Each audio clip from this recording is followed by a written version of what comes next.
Audiolivros apresenta. Título: A Última Sessão de Cinema. Autor: Larry McMurtry. Capítulo 21. Ela, a decepção com a Bilene deixou Jacy muito deprimida. Era apenas meados de julho e ela não poderia ir para a faculdade por 6 semanas, mas simplesmente não suportava a ideia de ficar em Thalia por muito mais tempo. Ela dormiu com 2 dos homens mais interessantes de toda a região, e nenhum deles se apaixonou por ela nem demonstrou qualquer interesse particular em dormir com ela novamente. Trepar no salão de sinuca foi uma loucura enquanto durou, mas dificilmente a impediria de apodrecer de tédio pelo resto do verão. Teria ajudado se ela pudesse ter contado a alguém sobre isso. Se vazasse a história de que ela dormiu com a Bilene em uma mesa de sinuca, ela teria sido uma lenda em Thalia para sempre, mas ela não conseguia pensar em nenhuma maneira de divulgar isso. Nem a Bilene nem sua mãe iriam, isso era certo, então a coisa toda foi desperdiçada. Foi nojento. Quanto mais ela pensava sobre o assunto, mais irritada ficava com Duane por ter deixado a cidade tão cedo. As coisas não teriam parecido tão monótonas se ele tivesse ficado por perto. Ela não estava disposta a recomeçar com Lester. Certa manhã, enquanto ela e Lois tomavam um café da manhã na pátio, Jacy deu vazão à sua irritação. Ficarei muito feliz em chegar a Dallas, disse ela. Não vejo como as pessoas continuam vivendo nesta cidade. Não há nada a fazer. Bem, há uma coisa a fazer, disse Lois, mastigando um pedaço de laranja. O problema é encontrar um homem com quem fazer isso que não seja chato ou desagradável. No momento, acho que Ruth Popper tem uma configuração tão boa quanto qualquer outra. Jacy ficou maravilhada. Ruth Popper, disse ela. Você quer dizer que gostaria de fazer isso com o treinador, mamãe? Porque eu acho que ele é o homem mais horrível por aqui. Ele é ainda pior que a Bilene. Eu não disse nada sobre ele, disse Lois, cuspindo as sementes de laranja em sua mão. Eu não deixaria aquele tubo de coragem chegar a menos de 5 metros de mim. Ruth está dormindo com Somni Crawford há cerca de 6 meses, você não sabia? Não conheço o Somni muito bem, mas ele é razoavelmente bonito e é jovem. Se eu não tivesse nada melhor do que irmã Popper, Somni ficaria muito bem. O que? Jacy disse, você está brincando comigo? Somni dormindo com a senhora Popper. Essa é a coisa mais idiota que já ouvi. Ela tem 40 anos. Eu também, querido, disse Lois. É uma idade meio coceira. Você quer o resto desta laranja? Jacy ficou simplesmente pasma, a vida era uma loucura. Ela não queria a laranja e não gostou da ideia de Somni dormir com a senhora Popper. Isso não serviria de jeito nenhum. Ela sempre considerou a senhora Popper tímida e, além disso, Somni sempre quis ir com ela, não com alguém de 40 anos. Não era lisonjeiro da parte dele dormir com a senhora Popper. Isso acabou com seu tédio, no entanto. Ela decidiu então que iria parar com aquele romance e acabar com ele de vez. Ela iria com Somni pelo resto do verão, e ele nunca mais pensaria na senhora Popper. Ele era razoavelmente bonito, como a mãe dela disse, e ir com ele não seria muito desagradável. Isso faria com que agosto passasse muito mais rápido. Ficar com ele poderia até ser divertido, mas ela decidiu imediatamente que não iria deixá-lo transar com ela. Ela já estava farta disso por um verão, realmente não deu certo. Ela tinha saudades dos dias em que os meninos a abraçavam e a queriam desesperadamente e não a conquistavam. Isso era melhor do que realmente transar, de alguma forma. Quando ela chegasse à faculdade, ela poderia começar a trepar de novo e provavelmente seria ótimo. Os meninos da fraternidade eram cavalheiros e se apaixonariam por ela quando ela os deixasse trepar com ela. Naquela mesma noite, Jacy ligou para Somni e disse que estava entediada e solitária, porque eles não foram para Wichita e comeram comida mexicana. Somni estava ansioso, e a simples ideia de alguém ambicioso animou Jaci. Tomou um banho demorado, depilou as pernas e as axilas, perfumou-se e arrumou o cabelo à italiana, deixando-o casualmente desarrumado. Ela usava um vestido sem mangas e um sutiã sexy que deixava a parte superior dos seios descoberta. Quando Somni foi buscá-la, não sabia exatamente o que poderia acontecer. Jaci estava relaxada e à vontade e conversava sobre uma coisa e outra. Deixaram a caminhonete de Somni na entrada da garagem do Farrow e entraram no conversível. Um dos braços de Jaci estava esticado no topo do assento, quase tocando o ombro de Somni. Antes de chegarem ao Ishita, ela se aproximou dele, perto o suficiente para que ele pudesse sentir seu perfume. O vento chicoteava algumas mechas de seu cabelo contra seu pescoço. No caminho de volta, após a refeição, ela apoiou levemente o braço no ombro dele. Somni estava em um dilema. Ele não sabia se ainda tinha a obrigação de tratar Jaci como filha de Duane, ou se poderia tratá-la como se ela fosse livre. Duane poderia decidir voltar a qualquer momento, mas é claro que não havia a garantia de que Jaci iria com ele se o fizesse. Era confuso, e tê-la tão perto dele fazia Somni se sentir um pouco desleal. Vamos para o lago, Jaci sugeriu, quando eles voltaram para Thalia. Faz muito tempo que não vou lá. Era exatamente o que Somni queria fazer, mas à medida que dirigia até lá sua inquietação aumentava. O pensamento de Ruth surgiu em sua mente. Eles haviam se visto naquela mesma tarde e se divertiram muito, suados e ardentes. Estava mais suado do que de costume porque o ar-condicionado do popper havia quebrado e o treinador saíra para pescar sem consertá-lo. Depois de fazerem amor, Ruth e ele tomaram banho juntos, para se refrescarem. Ele ficou atrás dela e observou os jatos de água escorrendo de seus ombros, costas e quadris pequenos. Dirigindo até o lago, ocorreu-lhe que de certa forma ele estava ligado a Ruth, mas com Jaci sentada ao lado dele, a voz leve, o cabelo perfumado, o braço fresco, era difícil manter Ruth em mente. Ele queria Jaci há anos e fantasiava exatamente o tipo de situação que estava enfrentando.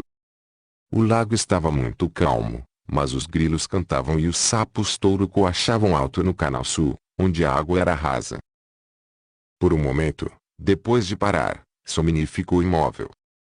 Qualquer movimento colocaria Jaci em seus braços e o envolveria em duas deslealdades, mas Jaci estava muito perto dele, tão perto que ele podia ouvir sua respiração, e logo ele não conseguia pensar em mais nada além dela. Quando ele se virou, Jaci fechou os olhos e eles se beijaram longamente. Ela ficou encantada. Foi emocionante conceder-se a alguém jovem e adorador. Isso a fez se sentir uma mulher generosa, experiente e mundana, e sentir-se assim fez por ela algo que Abilene e Bob não podiam fazer. Era assim que a vida deveria ser, e porque era tão boa, ela recompensou Somni com todos os pequenos floreios amorosos que pôde imaginar, mordiscando seu lábio inferior e de vez em quando enfiando a língua em sua boca.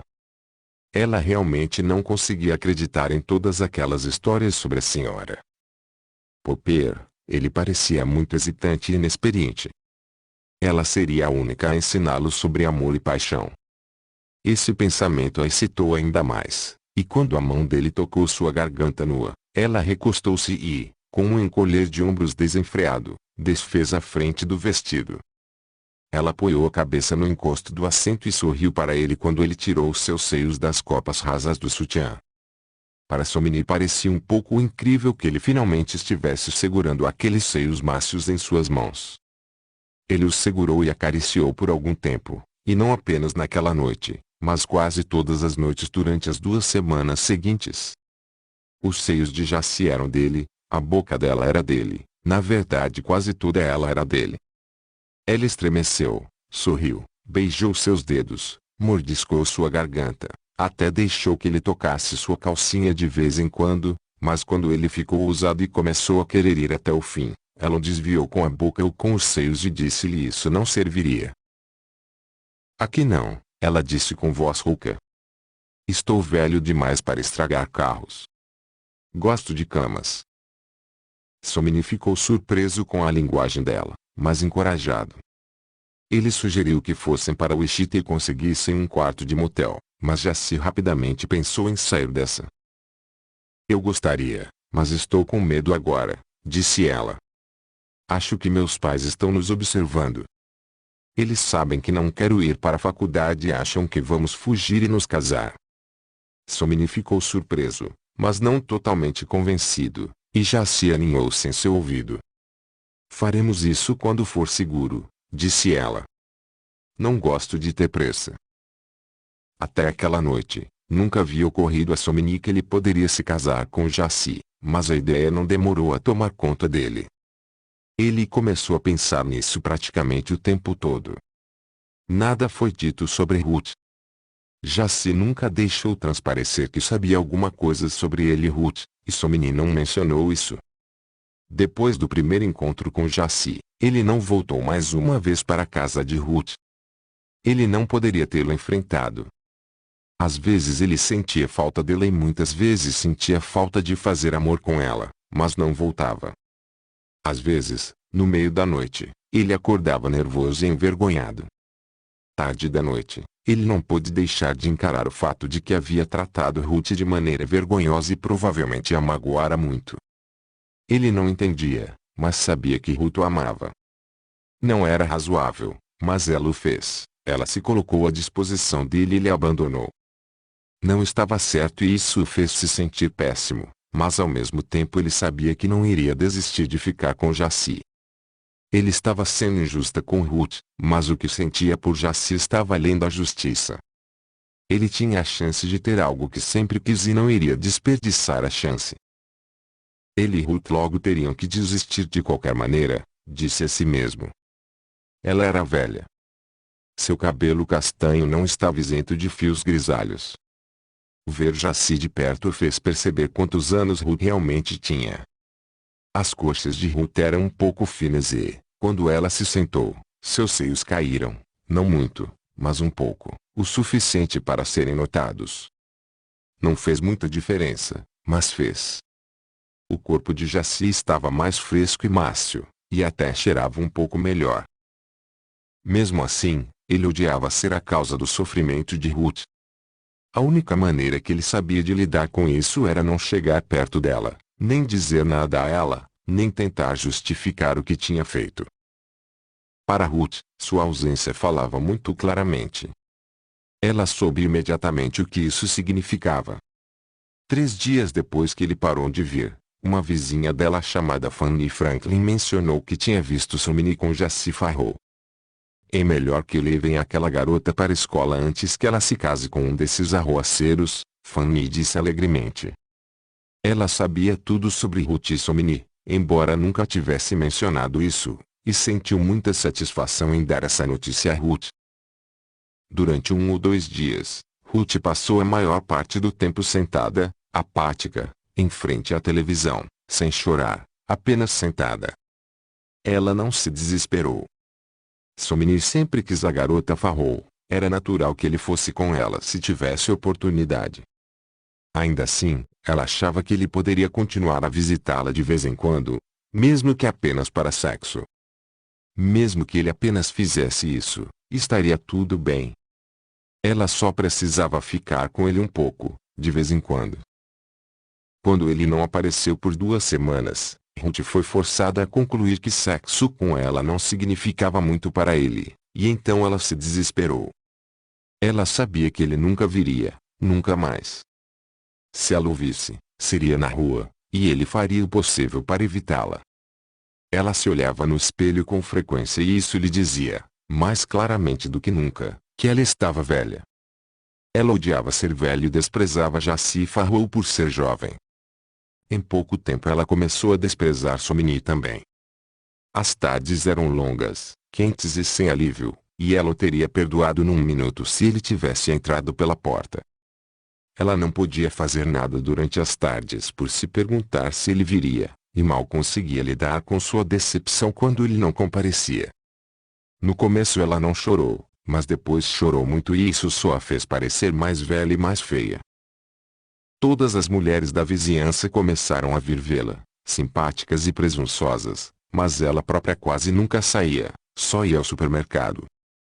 Às vezes ela se sentia tonta e quase febril. Ela descobriu que sentia falta de Somni sexualmente, bem como de outras maneiras. De vez em quando ela tentava brincar consigo mesma, mas não funcionava muito bem. Certa noite, num momento de amargura, ela agarrou a irmã e tentou fazê-lo brincar com ela, mas ele se afastou com raiva e ela não tentou novamente. Se Somni não voltasse, não havia mais sentido em ela querer sexo.